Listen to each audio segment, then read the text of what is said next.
Hello, everyone, and welcome to another edition of Real Estate Realities with the Rebel Broker. My name is Robert Whitelaw, and I am the Rebel Broker, licensed real estate broker right here in the state of California. Also, member of the National Association of Realtors, helping bring you all the latest news and information relating to our local real estate markets. If you're interested in buying, selling, or investing in real estate here in Santa Clara County, feel free to reach out to me. You can find me at soldbyrobert.com.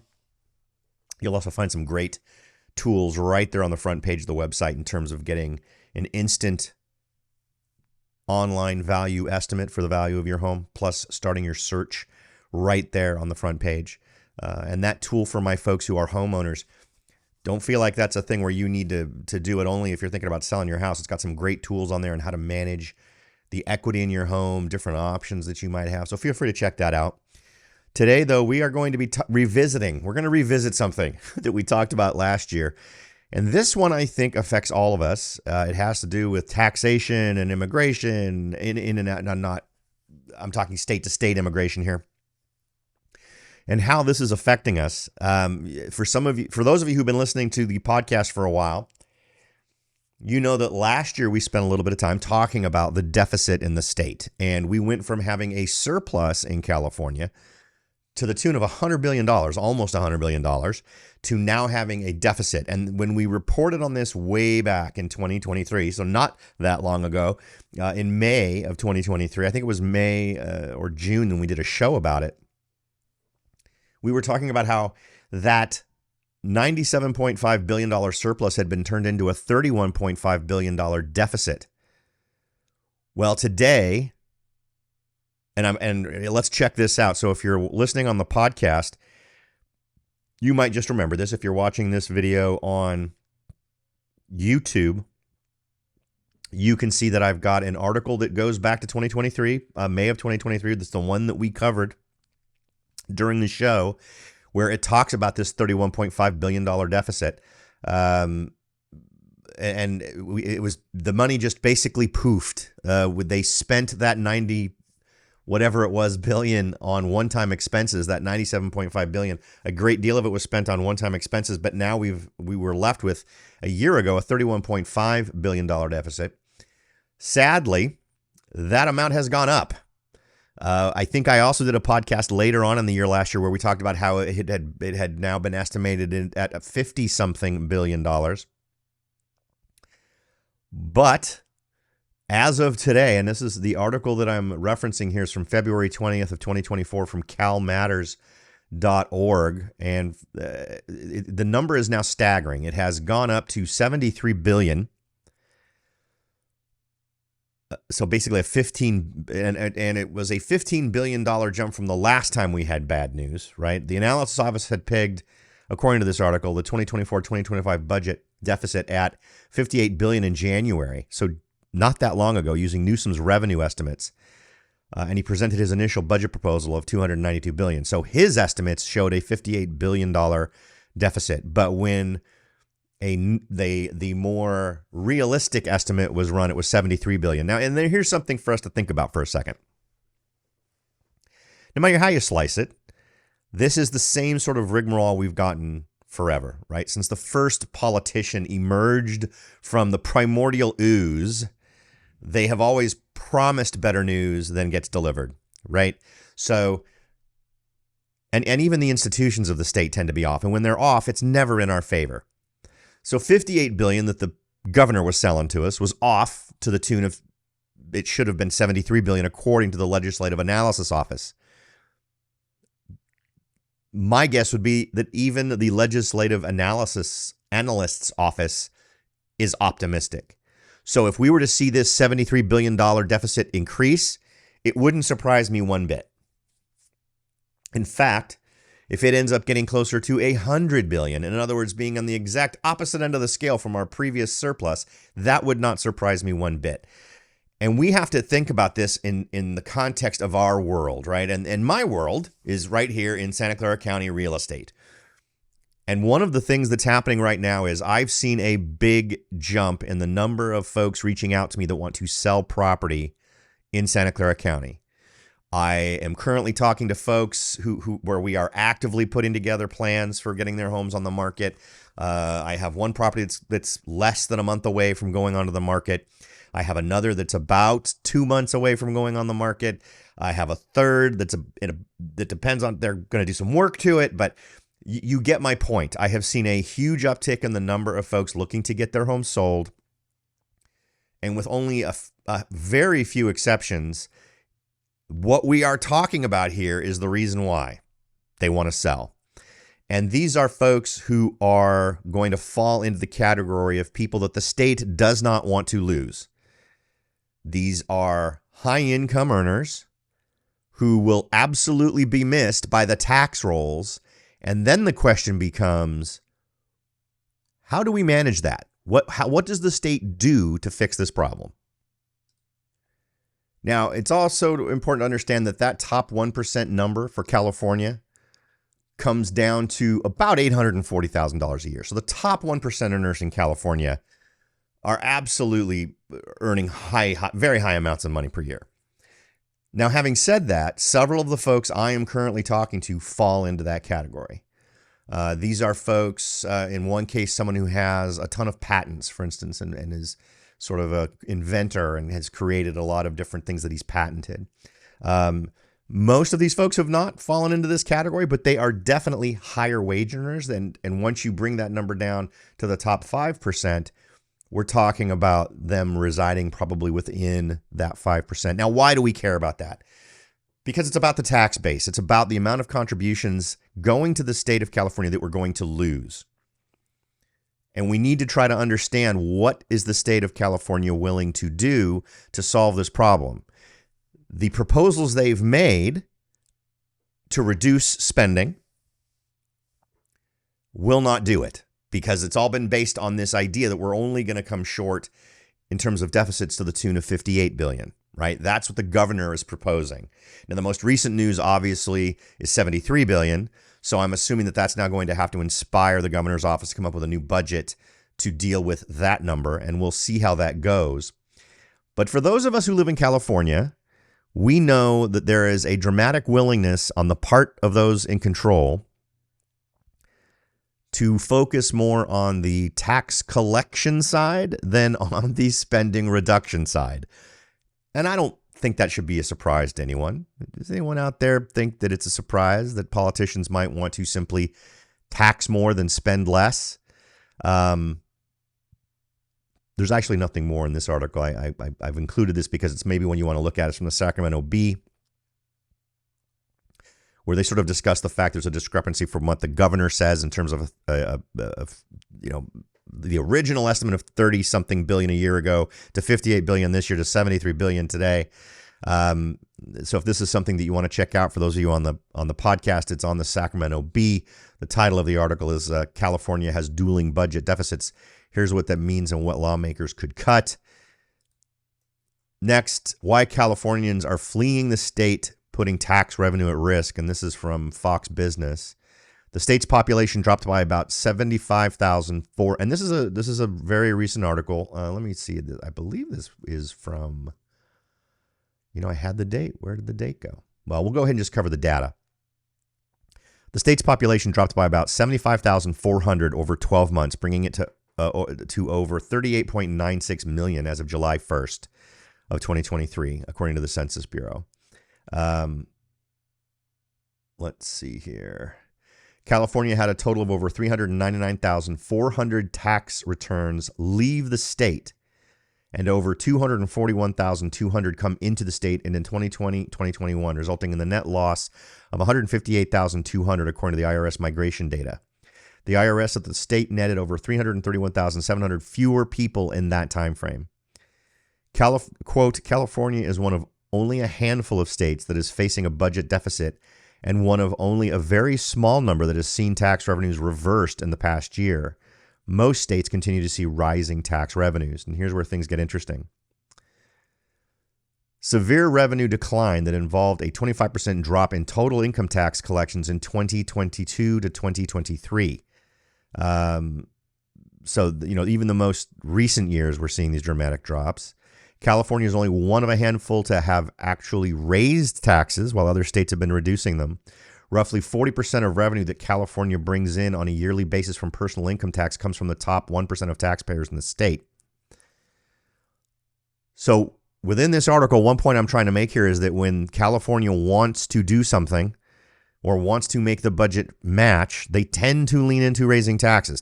Personal taxes got raised from, I think it was 13.3% to 14.4% as of January of this year.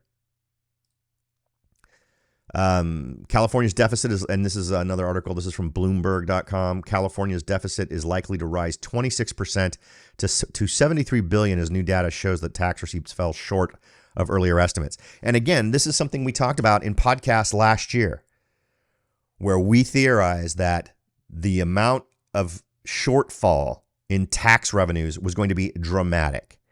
All of the anecdotal evidence I was seeing was people leaving the state. And I know I've thrown this number out there before, but it still holds, and it may actually even be worse than it was. So the anecdotal story I've shared is for the first 25 years of my real estate career, about 80% of people who were selling their home were staying in California. They weren't leaving the state. Usually someone who was leaving the state was at that retirement stage. They were going to go to Florida or to Phoenix or wherever they were going to go, but it was typically a retirement move. Now, 80% of the people I talk to are planning to leave the state, and the majority of those people it's not a retirement plan. It is people who have decided they want to leave the state. They don't want to live here anymore. We've talked about the numbers that I shared earlier last year, where 50% of people in Silicon Valley don't want to live here anymore. They want out. Statewide, that number's higher. So there's clearly a built-in desire on the part of a lot of folks to leave the state. The new projection for fiscal 2024-2025 anticipates the deficit will grow by $15 billion from previous estimates after traditional corporate tax collections declined by more than 33% in December from the year earlier period. And that just brings up the corporate side of the equation. We've lost a lot of very profitable companies to other states. In addition to whoever the executives are who work for those companies, they likely left with it and were probably in that top 1% of wage earners. And then, of course, some number of the folks who work for those companies probably also relocated. So it's important to remember that this has two dynamics. It has the individuals who say, we don't want to live here anymore. And it has corporations responding to the kind of taxation they're facing and deciding to leave and relocate to other states that are more tax friendly, which again hits the state. And I'm going to do a podcast next week about sort of on the topic of you've decided to move. Now what kind of things should you think about? And it's kind of the conversation I have with folks who are talking to me about potentially listing their home. What are all the things you've thought about? It's a conversation I have to help them make sure that they have thought through all of the various options that they have in terms of what makes more sense, staying or going to another state. And if they're going to go to another state, what other state should they go to reap the biggest financial rewards for themselves? So what was California typically willing to do? Well, let's go ahead and jump in to the first thing that's on the slate. In November of 2024, we are going to have elections here, and we will be voting for a variety of things. One of them is ACA 1.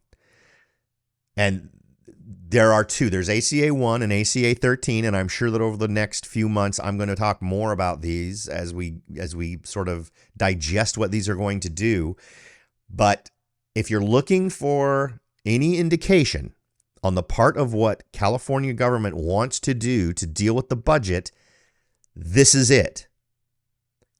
We're not seeing bills submitted that reduce taxes or eliminate taxes or make it less expensive to live in California.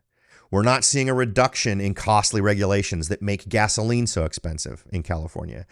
We're seeing this, which is ACA 1, a constitutional amendment that lowers the voter approval threshold from 2/3 to 55% to raise certain taxes for local governments to build infrastructure, affordable housing, and permanent shelter for homeless. This would provide increased tax authority for many local government agencies in California, not just cities and counties, but thousands of potentially overlapping special districts.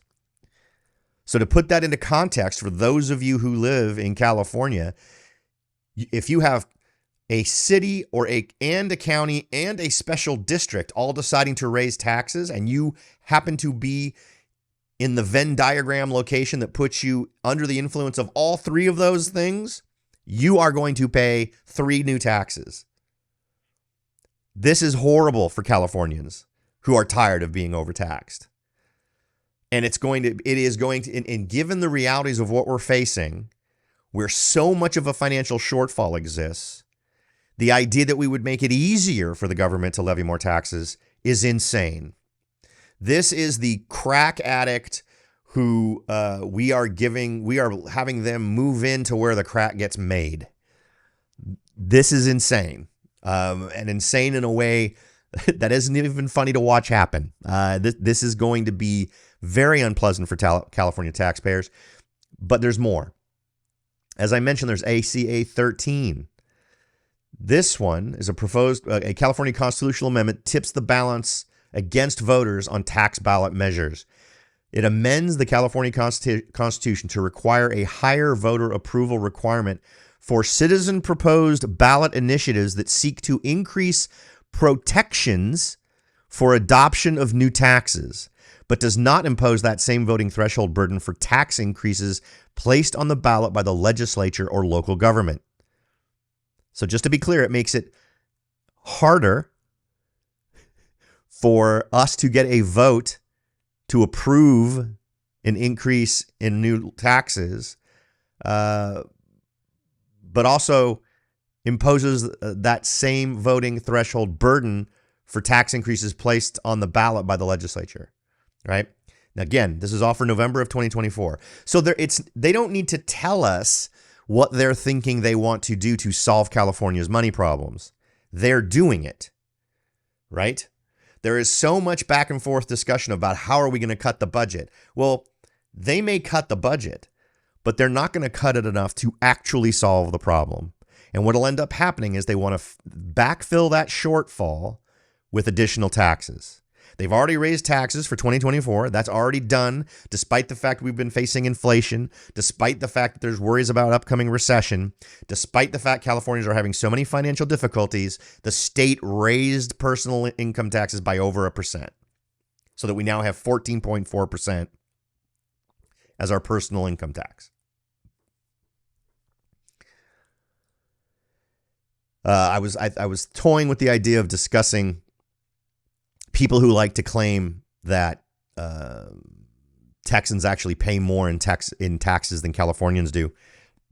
Tends not to be true. Not hard to figure out. There's actually plenty of online, and I don't know why we're focusing on Texas, because honestly, again, having this conversation, Texas might be part of the conversation of destination states. If you're looking at the states that are going to save you the most money, it's not in the top 10 though. So, and some of the ones in the top 10 are probably places you wouldn't want to go. Alaska's beautiful, but I wouldn't want to move there. But it is the number 1 state in terms of low taxes for you. But anyway, that's another conversation. So that's where we stand. We stand in a world where we have a number that is creeping up to $100 billion in terms of the deficit for California spending, money we don't have. And we need to, as citizens, sit back and think, okay, what's the most likely scenario here? That the state government will suddenly get a fit of responsibility, fiscal responsibility, and just trim the budget down to the bone. Get back to fundamentals and prioritize what a state should be paying for, and simply cut everything that it's not. You know they won't. Once you factor in how many different unions are involved with state employees and all these other things, for political only reasons, they won't do it. The politicians in Sacramento also feel like they have a lock on the political landscape. So I don't think they feel a huge threat as it relates to more fiscally responsible individuals being voted into office. The districts in California have been twisted and mutilated into shapes that virtually guarantee a continuing stranglehold on the process by one party. And given all of that, and given the fact that given past challenges, we still haven't seen some very, very incompetent members of state government be replaced by someone who's at least marginally better. The expectation here is that we're going to see additional taxes, not just the increase we saw in personal taxes that hit in January, but other taxes. And here's the thing. This is just starting. And I do have a few clients who are obviously very plugged into the news. They keep, and we text and talk and chat about things. This is very new news. This is news that kind of just came along in terms of this 78. It's about a week old now. And my expectation is that over the next 30 days, I'm going to get an awful lot of folks talking to me about this. And for the folks that I'm already talking to about selling their homes, this is simply going to be a verification checkbox for them. So what's going to happen is that more and more people are going to want to leave the state, and it's going to exacerbate the budget problem. They're going to do nothing but see their revenues drop in the face of people saying, I'm out, I'm done. I am not going to continue to pay you what you seem to think you deserve in terms of my money that I worked for. So I think they're simply going to be in a scenario where they are continuing to snowball the problem as they try to solve it. They will try to solve it with things that make it worse. And that's where we find ourselves. So as buyers, sellers, and investors in real estate, what does that mean to us? I think it means that over the course of this year, we see an even bigger potential boost in the number of homes that come on the market.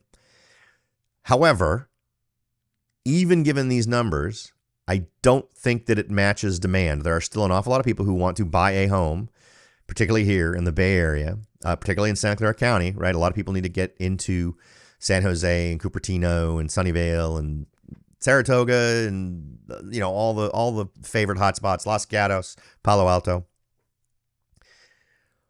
But I think it also, across the state, increases the number of people who are looking to get out. And I think that all of us who decide to stay, all of us who are Californians and are going to stay Californians, need to understand that this is what we face. And it's never been more important for us to vote and get out there and make our opinions held. And if you believe that this should be something that happens, that it should be easier for California state government to raise taxes, so be it, go for it. But the other thing is, you have to remember who they're going to come for.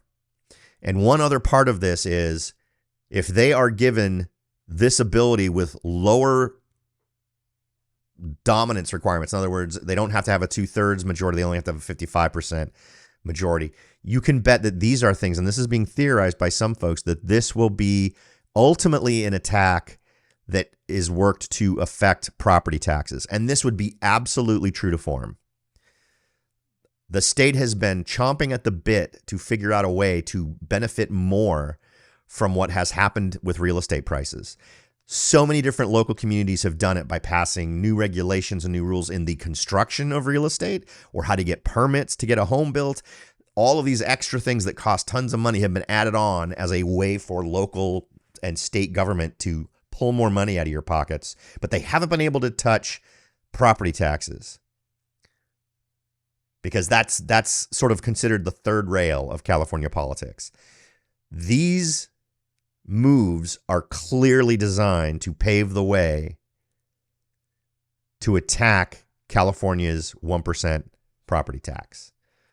So I don't think you heard it here first. I already found some articles where people are talking about that's exactly what this is.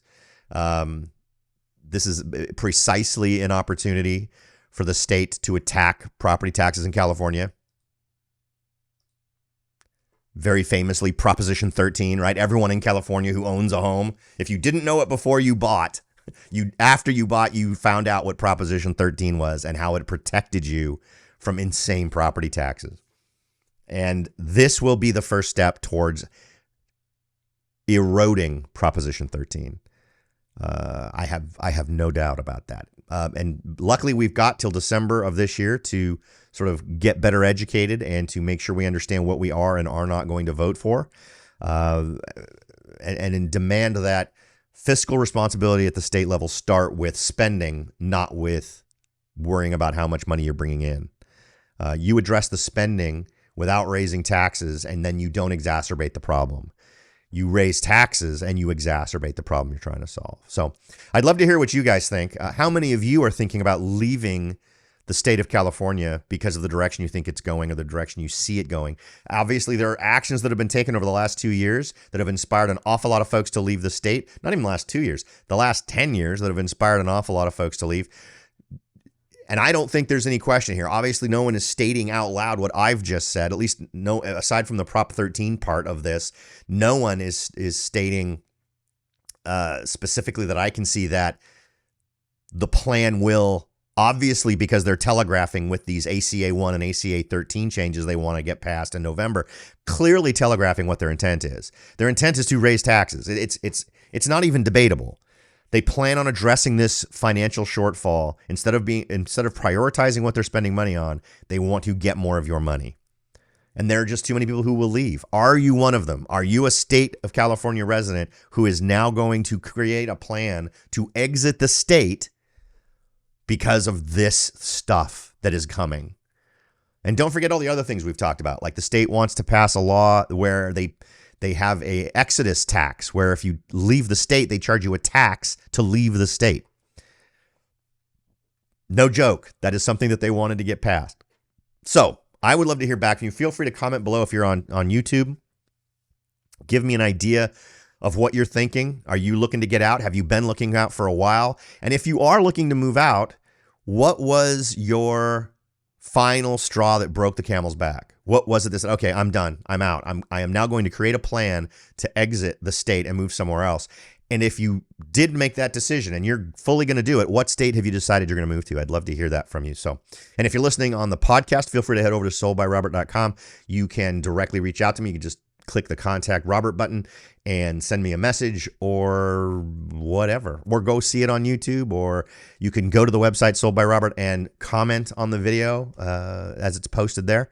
I would love to hear from you. Now, the goal, as always, is to leave you with more knowledge on the table than I take up in your time. Absolutely hope we've accomplished that today. Thanks again for listening. I will talk to you all next time.